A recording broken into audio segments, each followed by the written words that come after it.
Bonjour, je suis Annette Insdorf, auteure de l'ouvrage Double vie, seconde chance, le cinéma de Krzysztof Kieślowski.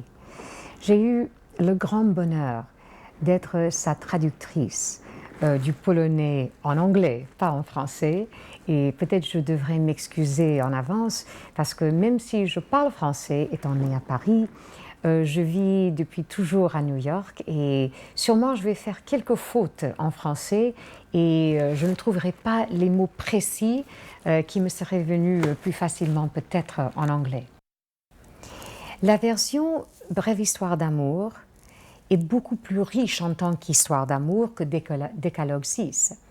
Il y a beaucoup de changements au scénario original et ces changements rendent Tomek un peu plus actif. Lui, c'est un voyeur. En anglais, on dit Peeping Tom. Alors, le nom Tomek, c'est tout à fait approprié. Il vole un télescope. Et c'est à travers de ce télescope qu'il regarde la belle femme Magda qui vit de l'autre côté de la cour. Alors, là, on peut dire que la situation est très hitchcockienne. Et évidemment, Hitchcock aussi traitait le voyeurisme dans les films comme Psychose ou Fenêtre sur cour. Mais si vous regardez ce film, vous allez voir qu'il y a une grande différence. Hitchcock traitait la culpabilité, et même notre culpabilité, à regarder des choses qui ne nous concernent pas vraiment. Mais ici, le regard chez Kieślowski peut être affectueux plutôt que purement sexuel, protecteur plutôt que lascif. Le téléobjectif volé permet à Tomek de regarder Magda en gros plan. Et il passe aussi du voyeurisme passif à une véritable mise en scène.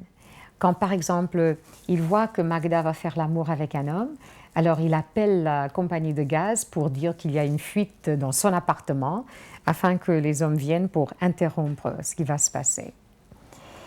C'est un film avec une forme tellement riche. Dès le début, on voit l'importance des jeux de main, un peu comme dans l'ouverture de La peau douce de François Truffaut. On voit dans quelques secondes, il y a une main, puis une autre. On voit aussi le bandage. On se rend compte tout de suite qu'il y a quelques thèmes qui vont être développés dans ce film. Un ardent désir de contact, une interdiction quand la main est enlevée et une tentative de suicide qu'on peut voir aussi dans ses mains. Ensuite, c'est très important quand, par exemple, on voit Tomek jouer avec le couteau, une scène directement du film de Polanski, Couteau dans l'eau. Alors il se coupe. Et puis, on a l'échange, dans un sens, entre le doigt avec le sang de Tomek et les doigts de Magda dans le lait répandu sur la table. On peut dire aussi que le lait joue un rôle très important tout le long du film, représentant non seulement l'innocence de Tomek, mais aussi peut-être cette fluide maternelle dont il fut privé quand il a grandi dans l'orphelinat. Aussi, quand on voit le lait répandu sur la table de Magda, on peut penser peut-être au sperme gaspillé de Tomek pendant le seul entretien sexuel entre Tomek et Magda. Aussi, il faut dire qu'il y a beaucoup d'images circulaires tout le long de Brève histoire d'amour.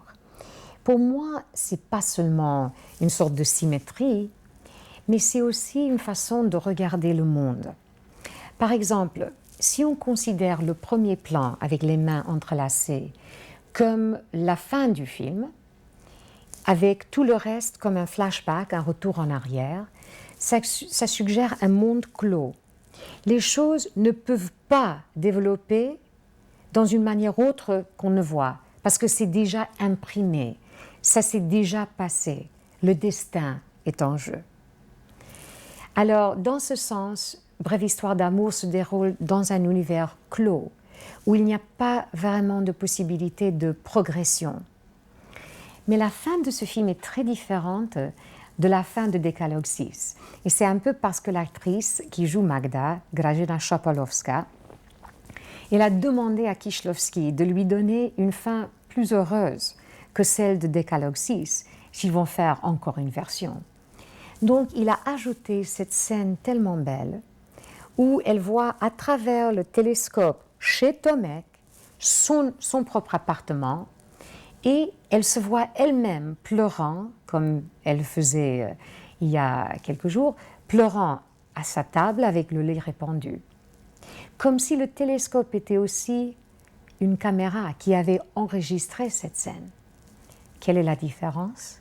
À la fin, Tomek rentre dans ce cadre, dans son appartement, pour la réconforter.